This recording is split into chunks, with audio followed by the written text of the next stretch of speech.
शुरू करें।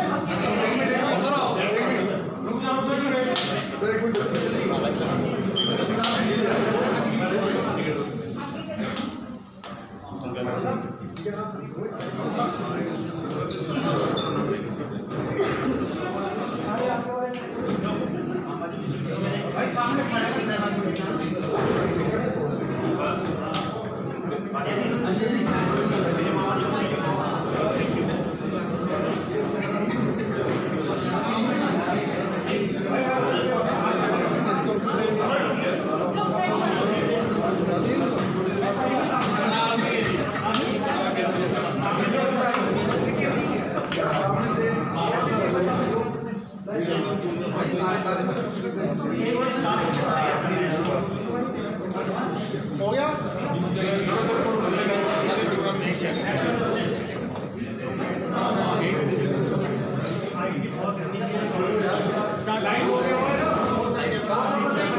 सभी पत्रकार बंधुओं का स्वागत है। आज हमारे बीच पूर्व केंद्रीय मंत्री श्रीमती दीपा दास मुंशी जी, उनके साथ हमारे स्थानीय विधायक व पूर्व मंत्री कर्नल धनीराम शांडिल जी, हमारे दून से पूर्व विधायक चौधरी राम कुमार जी, जिलाध्यक्ष श्री शिव कुमार जी और हमारे प्रदेश कांग्रेस के जो मेंबरशिप के कन्वीनर श्री चेतराम जी, उनके साथ हमारे स्थानीय पार्षद सरदारा सिंह जी, हमारी स्थानीय बहन पार्षद उषा शर्मा जी और हमारे यहाँ पर जितेंद्र कंवर जी वाइस प्रेसिडेंट जिला के, और सिटी के हमारे जो कांग्रेस के अध्यक्ष हैं श्री अंकुश सूदी, और हमारे साथ जो जिला के सचिव हैं श्री विनय शर्मा जी और ब्लॉक के खजांची श्री जो कैशियर हमारे हर्ष सहगल जी। हमारे बीच श्रीमती दीपा दास मुंशी जी जो आपसे मुखाफत होंगी, वो हमारे सोलन में आए, हमारा सौभाग्य है। हमने कहा चलो पत्रकार वार्ता भी इसके बहाने करके आपके कुछ जो भी आपके मन में सवाल होगा, वास्तव मेंबरशिप के बारे में जो हमारे हिमाचल प्रदेश में कांग्रेस के चुनाव होने उसके मेंबरशिप की प्रभारी हैं, उसके बारे में आपको विस्तृत जानकारी हो, चेतराम जी देंगे। सभी पत्रकार बंधुओं का सोलन में बहुत बहुत स्वागत। आपको जो प्रेस वार्ता में संबोधित करेगी वो है मैडम दीपा दास मुंशी जी। ये पूर्व मंत्री रही है भारत सरकार में और वर्तमान में प्रदेश कांग्रेस कमेटी की स्टेट प्रिजाइडिंग ऑफिसर हैं और ये इलेक्शन करवाने के लिए हिमाचल प्रदेश में आए हैं। और 19 नवंबर को जैसा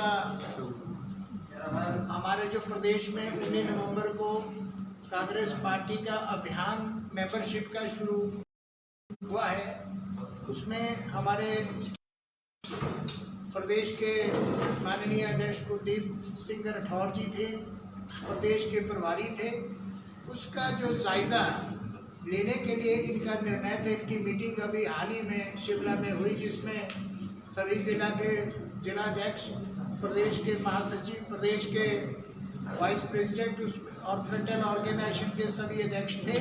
तो इन्होंने निर्णय लिया था कि मैं पूरे प्रदेश में हर जिले में मेंबरशिप ड्राइव की क्या स्थिति है, कार्यकर्ताओं को और पदाधिकारियों की क्या राय है, उसको जानने के लिए ये दूसरी मीटिंग इनमें आज सोलन में हुई। पिछले कल सिरमौर जिला के नान में हुई और आज शाम को आपको संबोधित करने के बाद ये हमीरपुर जाएंगे।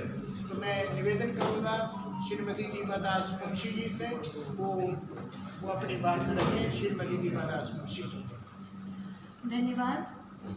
पहली तो मैं पहली बार कोई ऐसे हेडक्वार्टर छोड़ के कोई प्रदेश का ऐसे प्रेस कॉन्फ्रेंस देखने को मौका मिल रहा है मुझे, क्योंकि कहीं पर भी डिस्ट्रिक्ट हेडक्वार्टर्स में इतने सारे पत्रकार लोग आते हैं, लेकिन ऐसे एक जगह सोलन जहाँ पे आप लोग इतने लोग इतनी संख्या में आए हैं, तो आप सबको बहुत बहुत धन्यवाद। और अभी आते हुए मैंने सुना कि यहाँ पत्रकार लोग बहुत सक्रिय हैं, हर इशू पे आप लोग बातें रखते हैं, तो बहुत अच्छी बात है। मैं यहाँ पे आई हूँ इस प्रदेश में, हिमाचल में हमारे पार्टी का जो सदस्य अभियान शुरू हुआ है, सक्रिय सदस्य अभियान, एक तो मैनुअली भी हो रहा है, डिजिटली भी हो रहा है, तो दोनों प्रक्रिया साथ साथ चल रहा है। तो थोड़ा सा सबको बताना ज़रूरी होता है, क्योंकि बहुत लोग फॉर्म से भरते हैं अपना सक्रिय सदस्य, कोई भी डिजिटल में काफ़ी आजकल, क्योंकि एंड्रॉयड फ़ोन बहुत लोगों के पास पहुंच गया। तो ये अभियान जो है वो हमारा लोगों से जोड़ने का एक तरीका है। जैसे हम लोग जन जागरण यात्रा किए थे, जो पैदल चल के लोगों से जोड़ना, वो एक अभियान था जो हमारे प्रदेश अध्यक्ष राठौर साहब ने किए हैं। और ये भी एक लोगों से कनेक्ट करने का, लोगों से जोड़ने का, लोगों को कांग्रेस के तरफ लोगों को भावनाओं को जोड़ने का एक तरीका है, जिसके लिए ये काम हम लोग शुरुआत किए हैं। अब तक बहुत फॉर्म्स हम लोगों ने बांटे हैं, हर डिस्ट्रिक्ट में, हर ब्लॉक स्तर पे, और बूथ स्तर पे भी हम लोगों ने फॉर्म्स दिए हैं। वही काम करने के लिए हम आए थे, पार्टी को सदस्य संख्या बढ़ाने के लिए।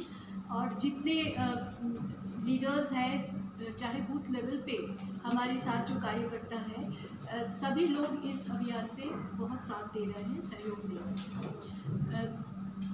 यही काम जो सिर्फ कांग्रेस को कुछ लोग समझते हैं, कुछ पार्टियां समझते हैं, कुछ लीडर्स समझते हैं देश में, जो लोग धर्म के नाम पर हमारे देश को टुकड़ा करने चाहते हैं, वही लोग समझते हैं कि कांग्रेस मुक्त भारत बनाओ। और हम लोग समझते हैं कि धर्म के नाम पे नहीं, भाईचारा के नाम पे लोगों को जोड़ना है।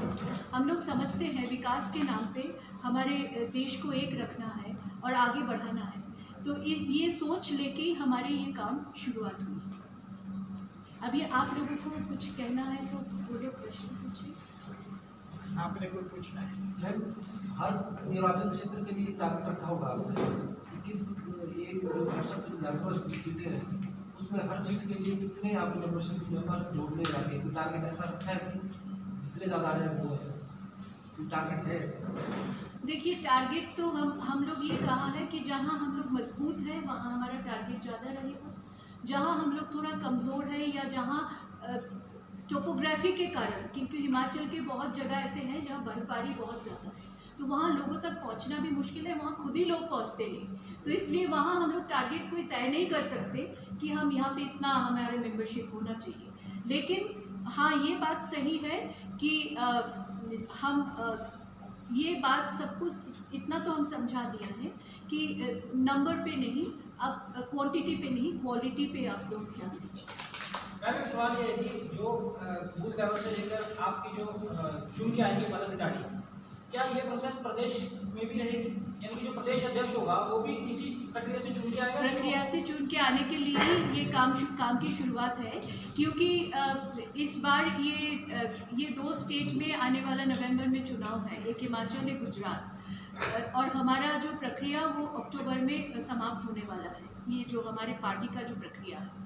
और मार्च 31 को मेंबरशिप अभियान का लास्ट डेट है, मार्च 31। अभी तक ये डेट तय किया गया, तो इस हिसाब से हाँ, ये प्रक्रिया जारी रहेगा। अभी बहुत लोगों का अलग अलग सुझाव भी हो सकता है, क्योंकि बहुत लोगों का सुझाव है कि चुनावी साल है तो शायद हम ऑर्गेनाइजेशनल जो इलेक्शन है वो चुनाव के बाद करें या पहले करें, वो तो बात की बात है। अभी तक हम लोग जो प्रक्रिया चालू कर रहे हैं और कर रहे हैं वो मेंबरशिप रहे। हाँ मैडम, कांग्रेस में जो ये सदस्यता अभियान है, क्या ये सिर्फ पहले की तरह आयुवासी या वैसे औपचारिकता ही रहेगा? क्योंकि कांग्रेस में अध्यक्ष के प्रदेशाध्यक्ष या किसी पदाधिकारी के चुनाव में सदस्यता अभियान की कभी भी कोई भूमिका नहीं रही है, तो क्या इस बार वास्तव में ही सदस्यता अभियान चलाया जाएगा और उन डेलीगेट्स के द्वारा ही पदाधिकारी चुने जाएंगे? देखिए, ये हमेशा ये आपका गलतफहमी है, क्योंकि इसीलिए गलतफहमी है, मैं आपको समझा देती हूँ। गलतफहमी है कि जो सदस्यता हम लोग करते हैं फिर बाद में जाके वो प्रक्रिया नहीं होता है, ये तो आपने कह रहे हैं। ये प्रक्रिया होती है और बाकायदा होती है, क्योंकि बहुत बार ये देखा जाता है कि सदस्य चुनने के बाद जो पीसीसी डेलीगेट या एआईसीसी डेलीगेट बनते हैं इस सदस्यता के कारण, वो लोग चुनते हैं स्टेट प्रेसिडेंट और वो लोग चुनते हैं हमारे AICC का जो पदाधिकारी होते हैं उन लोगों को। बहुत बार ये कहा जाता है कि हम AICC के चुनाव नहीं चाहते हैं, इसलिए सभी लोग एक जन को या 2 जन को जिम्मेदारी दे देते हैं कि आप लोग जो चुन के लाओगे, जो फाइनल कर दोगे वही होगा। ये रेजोल्यूशन बाकायदा AICC और PCC का अधिवेशन बुला के ये किया जाता है। तो ये गलतफहमी में मत रहिए कि जो सदस्य होता है उसको बाद में कोई अहम भूमिका पालन हिमाचल कांग्रेस में कोई 15-18 साल पहले सदस्यता अभियान चुनाव सिर्फ हिमाचल नहीं, बहुत सारे ऐसे नहीं उसके बाद तो आप सही बोला कि बहुत सारे ऐसे प्रदेश हैं जहाँ प्रदेश अध्यक्ष चुना नहीं जाता है। बहुत नहीं, ज़्यादा से ज़्यादा 90% प्रदेश ऐसा है जहाँ बाकायदा ये इलेक्शन के थ्रू, चुनाव के थ्रू प्रदेश अध्यक्ष चुनाव नहीं जाता। ये सही है क्योंकि हर बार यही PCC डेलीगेट्स और AICC डेलीगेट्स यही सबको एक राय होके एक रेजोल्यूशन पास करते हैं जो PCC मीटिंग में कि हमारा जो भी अध्यक्ष होगा या PCC का जो डेलीगेशन बनेगा वो AICC का प्रेसिडेंट तय करके दे, उसी में हम लोग सहमत हैं। ये रेजोल्यूशन पास होने के बाद ही चुनाव बंद होता है, नहीं तो नहीं। विधानसभा चुनाव से पहले हिमाचल प्रदेश को नया अध्यक्ष मिलेगा कि वर्तमान अध्यक्ष के नेतृत्व में ही चुनाव? ये मेंबरशिप होने के बाद 31 मार्च के बाद मैं आप लोगों को बता सकती हूँ, उससे पहले। मैडम, ये जो आप सदस्यता की बात कर रहे हैं कि जो सदस्यता अभियान चल रहा है, ये हमेशा हर चुनावों के टाइम पर चलता है।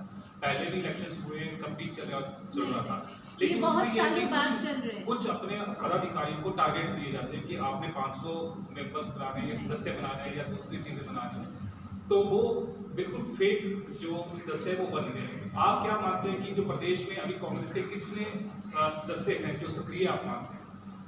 अभी तक तो हम लोगों ने बहुत 2 लाख से भी ज़्यादा मैनुअली फॉर्म बांटे हैं, लेकिन डिजिटली जो हो रहा है उसमें ज़्यादा लोगों का हम लोग ज़्यादा ध्यान दे रहे हैं, इसलिए क्योंकि वो कांग्रेस पार्टी मेंबरशिप ऐप बन गई है इस बार। This is the first time.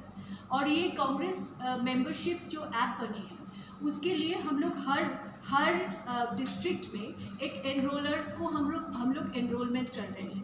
उस एनरोलर के हाथों से उनके मोबाइल नंबर से ही और she will depute all the booth level enrollers जिनका नाम हमारे डेटाबेस में रहेगा, जिनका डिटेल।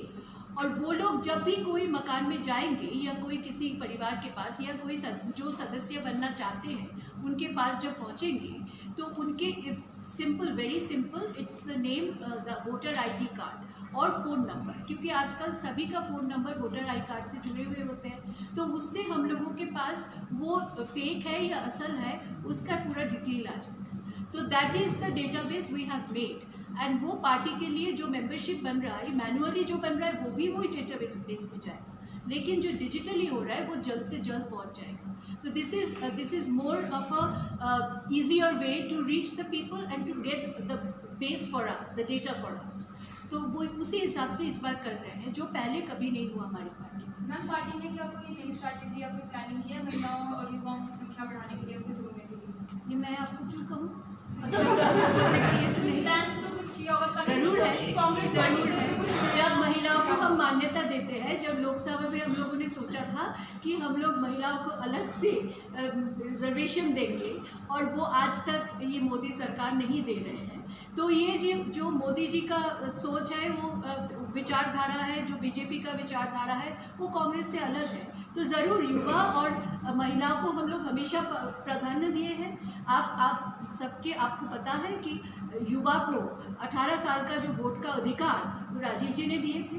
महिलाओं को जो 33% अधिकार जो चुनाव लड़ने की, जो पंचायत लेवल पे या म्यूनिसिपैलिटी लेवल पे, वो भी राजीव गांधी का देन था। तो ये तो कांग्रेस ने किए हैं। आज 70 साल में जो काम किए हैं, चाहे वो भाखड़ा डांगल डैम हो, चाहे वो एयर इंडिया हो, चाहे वो रेलवेज हो, चाहे कोई भी PSU, जो कोल इंडिया स्टील अथॉरिटी, कोई भी PSU हो, कोई भी IIT जैसा यूनिवर्सिटी हो, इंजीनियरिंग यूनिवर्सिटी हो, चाहे वो मैनेजमेंट यूनिवर्सिटी हो, चाहे वो एम्स जैसा अस्पताल हो, जो 70 साल में अगर कांग्रेस नहीं बनाते तो इनको प्राइवेटीकरण के नाम पे बेचने के काम मोदी जी नहीं कर सकते। तो यही तो हमारे 70 साल का दिया हुआ देन है। इसीलिए सोच भारत को बढ़ाने के लिए, आगे चलने के लिए, चाहे भारत का नाम पूरे विश्व में आगे बढ़े, इसके लिए जो कांग्रेस का सोच है, जो सपना है, वो साकार करने के लिए लोगों से जुड़ना भी एक काम होता है। क्योंकि कोरोना के कारण 2 साल एक्चुअली पॉलिटिकल एक्टिविटीज़ बहुत कम हो गया सभी जगह। तो वो एक्टिविटीज़ ये मेंबरशिप ड्राइव के दौरान वो काम भी हम लोग कर रहे हैं, लोगों से जुड़ने का काम भी कर रहे हैं, और लोगों का मनोभाव, जो भावना, जो भरोसा, जो विश्वास कांग्रेस की तरफ है, वो कितना है, कैसा है, वो भी हमारा एक सर्वे हो रहा है ना इसी के हिसाब से, तो वही काम चलेगा। मैम, अभी जो आपने बताया सदस्यता का, तो पहले कितने सदस्य थे और अभी कितने नए जुड़े हैं? और जैसे आज आपने जिला की वही की, मैं आपको सबको बताऊंगी, लेकिन 31 मार्च के बाद, क्योंकि हमारे पास सारे फॉर्म्स अभी तक वापस नहीं आए, हम तो बांट दिए हैं। चेतराम जी है हमारे, ये देख रहा है कोऑर्डिनेशन इस प्रदेश के लिए, वो सारे ब्लॉक्स में, ब्लॉक लेवल, बूथ लेवल तक बांट दिए। कितने फॉर्म्स बांटे हैं? 2 लाख से ज़्यादा। मैम और अभी भी, आज भी जैसे 3000 अभी इस ब्लॉक, इसी ब्लॉक में एक जन लिए हैं, एक 24,000 आज 750 ये लोग लिए हैं। ऐसे हर एक डिस्ट्रिक्ट में अलग अलग, कहीं ज़्यादा कहीं कम, जहाँ शहर है वहाँ लोग ज़्यादा ले रहे हैं, जहाँ गांव है वहाँ कम, जहाँ परिस्थिति इतना आसान नहीं है पहुँच पाएंगे वहाँ कम हो रहा है, तो ऐसे। मैम, जो आने वाले विधानसभा चुनाव है और आपका जो ये सदस्यता अभियान चला हुआ है, क्या जो सदस्य होंगे उन्हें ही टिकट दिया जाएगा या फिर पैराशूट भी थोपे जाएंगे? क्योंकि होता है अक्सर कि जो आपके मेंबर्स भी नहीं होते हैं उन्हें एमएलए का टिकट दिया जाएगा। वो तो हर एक पार्टी में होता है, वो बीजेपी में नहीं होता है क्या? मतलब कांग्रेस भी उसी परंपरा पे चलेगी। हमारी कांग्रेस पार्टी ऐसा है कि हमारा दरवाजा हमेशा खुला रहता है। हमारी पार्टी में कोई आरएसएस के थ्रू आना नहीं पड़ता, हमारी पार्टी में कोई भी दरवाजा से सीधा आ सकते हैं, और हम लोग सबको जोड़ते हैं, हमारे साथ जोड़ते हैं। और इसमें अगर हम हर एक पार्टी का अलग अलग सोच है, अगर सोच है कि कोई आने से या किसी को टिकट मिलने से पार्टी का आने वाला दिन में लाभ होने वाला है या पार्टी को जीत सकते हैं। चुनाव तो एक प्रक्रिया है, चुनाव इज़ अ साइंटिफिक सिस्टम, तो उसमें अगर कोई चाहते हैं तो ज़रूर, जैसे दूसरे पार्टी देते हैं हम भी देते हैं, लेकिन ये ज़रूर हम ख्याल रखते हैं कि जो हमारे पार्टी के साथ बहुत सालों से जुड़े हुए हैं, जो प्रत्याशी है, देखिए टिकट तो एक ही को मिलेगा ना, अगर प्रत्याशी 10 भी हो तो वो तो उन्हीं को मिलेगा। अगर पैराशूटर भी आ सकता है तो फिर सदस्यता अभियान का फायदा ये है कि सिर्फ चुनाव लड़ना कोई पार्टी का काम नहीं होता है। पार्टी के साथ जो लोग जुड़ते हैं वो पार्टी का आइडियलिज्म देख के जुड़ते हैं। तो सदस्यता अभियान का यही काम होता है कि पार्टी की भावनाओं को साथ, पार्टी का प्रक्रिया के साथ जो लोग जोड़ना चाहते हैं वो उन लोगों को हम साथ लाएं। अगर जितने लोग, अगर 1 लाख हमारे सदस्य बन जाता है तो 1 लाख लोगों को तो हम टिकट नहीं दे सकते हैं ना चुनाव के समय। तो चुनाव में जुड़ते हैं उन्हें तो आयाम और गैराम की संज्ञा दी जाती है। हाँ, जो चुनाव के दौरान जुड़ते हैं, जिनको टिकट के लिए होते हैं, वो तो आयाम और गैराम होता है, क्योंकि जिन्हें टिकट नहीं मिलेगा वो सिर्फ इसलिए आएंगे। वो तो हर जगह पे होता है, हर चुनाव पे होता है। ये खुला रहता है ना, आप बंद कर दिया। नहीं, हम लोग बंद नहीं, ये हम कर ही नहीं सकते, ये कर ही नहीं सकते। बिल्कुल, ये आयाराम गयाराम तो उस बंदा का सोच है, हमारी पार्टी का सोच ऐसा कभी नहीं है। लेकिन जो आयाराम और गयाराम का सोच लेके आते हैं वो तो हम बोलते हैं वो ऐसे ही दुकानदार है जो हर एक कंपनी की चीज़ें रखते हैं। कभी एक कंपनी चल गया तो उसके सामान बिक गया, कभी दूसरे कंपनी में चले गए। जो रिप्रेजेंटेटिव, मेडिकल रिप्रेजेंटेटिव, कभी कोई दवाई चल रहा है तो उसी के साथ चल गया। ब्रांड की कदर हर जगह ब्रांड है, और वो ब्रांड की कदर आज राजनीति में बहुत ज़्यादा हो गया, क्योंकि मोदी जी एक ब्रांड को ज़रूर आगे बढ़ाने चाहते हैं। अगर कोई भाजपा से जुड़ा हुआ है और वो टिकट की मांग करता है कांग्रेस से, तो क्या उसको टिकट दी जाएगी? अगर नहीं, उसके पास बहुत बार हम लोग सोचते हैं, क्योंकि भाजपा का विचारधारा और कांग्रेस का विचारधारा में काफ़ी अंतर है। और भाजपा छोड़ के जो हमारे पास आते हैं वो इसीलिए आते हैं कि उनको भाजपा के विचारधारा के साथ उसका मन एक नहीं है, इसीलिए वो कांग्रेस ज्वाइन करते हैं। नहीं तो कांग्रेस पार्टी पावर के कारण, या बहुत लोग हमारे पार्टी से भी छोड़ के, बहुत लीडर्स एमएच नहीं दिख रहा, मेरे वाला। हाँ, सदस्यता अभियान चल रहा है, किस तरह का अभियान है, किस तरह से लोगों को जोड़ रहे हैं और चुनाव भी आ रहे हैं, किस तरह देख रहे हैं मजबूत किस तरह से कांग्रेस होने वाली है? कांग्रेस हिमाचल में मजबूत है। दिव्या लाइव थोड़ा नीचे करना। विधानसभा उपचुनाव में ANV, आप देखें हैं कि दीपक। कांग्रेस की जीत हुई है। तो 4-0 होने के बाद भी इतना तो लोगों को समझ है कि यहाँ पे कांग्रेस के साथ लोग जुड़ना चाहते हैं और सक्रिय हैं। लेकिन ये जो सदस्य अभियान है, इससे हम और भी ग्रास रूट लेवल तक, बूथ लेवल बाबा जी, तक लोगों को जोड़ना चाह रहे हैं। ऊपर कर। लोगों का भरोसा जो कांग्रेस की तरफ है, कम से कम हमें भी लोगों के ऊपर भरोसा करना चाहिए, जैसे लोगों के भरोसा और विश्वास कांग्रेस के ऊपर है। इसीलिए ये अभियान शुरुआत हुई है। फॉर्म्स दिया गया, डिजिटल वे पे भी हो रहा है, मैनुअली भी हो रहा है। दोनों तरफ जिनका जो सुविधा है, क्योंकि बहुत जगह हिमाचल में अभी भी बर्फबारी जारी है और लोग पहुंच नहीं पा रहे हैं, और बहुत जगह ऐसे भी है जहां नेटवर्क का भी इशू है। तो इसलिए दो तरीका ही हम लोग अपना रहे हैं, और जितना लोगों को हम जोड़ सकते हैं, हमारी कोशिश यही है, जितने लोगों को हम जोड़ सकते हैं कांग्रेस के साथ, कांग्रेस की भावनाओं के साथ, कांग्रेस के आइडियोलॉजी के साथ, ये पार्टी के लिए भी अच्छा रहेगा और प्रदेश के लिए भी अच्छा रहेगा। कांग्रेस में चाहे कोई भाजपा छोड़ के भी अगर आ रहा है तो आपने एक बात कही कि आरएसएस के जरिए कांग्रेस में एंट्री नहीं होती है। थोड़ा नीचे करना प्रीति। मैंने ये कहा, आरएसएस जैसा ऑर्गेनाइजेशन कांग्रेस में है नहीं, इसलिए और बीजेपी में जैसे आरएसएस के जरिए घुसना पड़ता है, कांग्रेस के लिए ऐसे कोई ऑर्गेनाइजेशन नहीं है। ज़रूर कांग्रेस का शाखाएं बहुत है, हमारी यूथ विंग अलग है, हमारे महिला विंग अलग है, हमारे NSUI विंग अलग है, सेवा दल है, ITUC है, लेकिन हमारे पास ऐसी कोई कट्टर हिंदूवादी ऑर्गेनाइजेशन नहीं है जिनके ज़रिए कांग्रेस में आ सकते हैं। Congress is a secular party, हमारी भावना अलग है, हमारी विचारधारा भाजपा से अलग है, इसलिए कोई भी आना चाहते हैं, हमारे दरवाज़ा हमेशा खुला रहता है। मैम जैसे जोड़ दीजिए आपने सदस्यता अभियान के तहत। सदस्य कितने जोड़े हैं? 31 मार्च तक हमारे अभियान है, उसके बाद हम ज़रूर और एक मीटिंग प्रेस कॉन्फ्रेंस करेंगे, हम ज़रूर बताएंगे। मैम जो नए सदस्य जुड़ते हैं, जो सदस्य हैं वो सदस्य लेवल तक ही रह जाते हैं, उनको ऊपर पहुंचने का मौका ही नहीं मिलता, वो सिर्फ पोस्टर बैनर लगाने को और नारे लगाने तक ही सीमित रह जाते हैं। तो उनके लिए भी कोई पॉलिसी बनेगी, कुछ उनको भी आगे पद वगैरह मिलेंगे कि सिर्फ वो नारे लगाने तक ही रहेंगे? आप लोग ऊपर तक पहुंचने की बात मतलब क्या बताना चाहते हैं? जैसे मैम कोई उसको, जैसे आप बोलना चाहते हैं कोई उसको टिकट मिले, नहीं कोई पोस्ट मिले, कुछ और भी है, कुछ और हाँ, तो कि सिर्फ वो बूथ लेवल पे अगर सक्रिय अभियान चल रहा है तो बूथ लेवल पे भी कमेटी बनता है। बूथ लेवल पे है, ब्लॉक लेवल पे है, डिस्ट्रिक्ट लेवल पे है, प्रदेश लेवल पे है, फिर AICC लेवल पे है। तो इतने सारे लेवल है, तो कहीं ना कहीं जो सक्रिय है और जो काम करते हैं, पार्टी उनको ज़रूर काम देती है और उनको पोस्ट भी देती है। आपने जोड़ने और तोड़ने की बात कही थी मैम, जोड़ने और तोड़ने की बात कही थी, आपने किस तरह देख रहे हैं? आपने कुछ इस तरह? हमारी पार्टी हमेशा जोड़ते हैं लोग। मैंने ये कहा कि धर्म के नाम पे या मज़हब के नाम के कोई पार्टी ऐसे हैं पूरे हिंदुस्तान में जो देश को तोड़ने के काम कर रहे हैं, और हम भाईचारा के नाम पे जोड़ने के काम कर रहे हैं। तो यही विचारधारा का अंतर है। तोड़ने का काम कौन कर रहा है? तोड़ने का काम भाजपा कर रहे हैं, और भाजपा समझते हैं कांग्रेस मुक्त भारत बनाए, टुकड़े टुकड़े गैंग हो जाए कांग्रेस, लेकिन ये नामुमकिन है। ठीक मैम, थैंक यू जी, थैंक यू जी।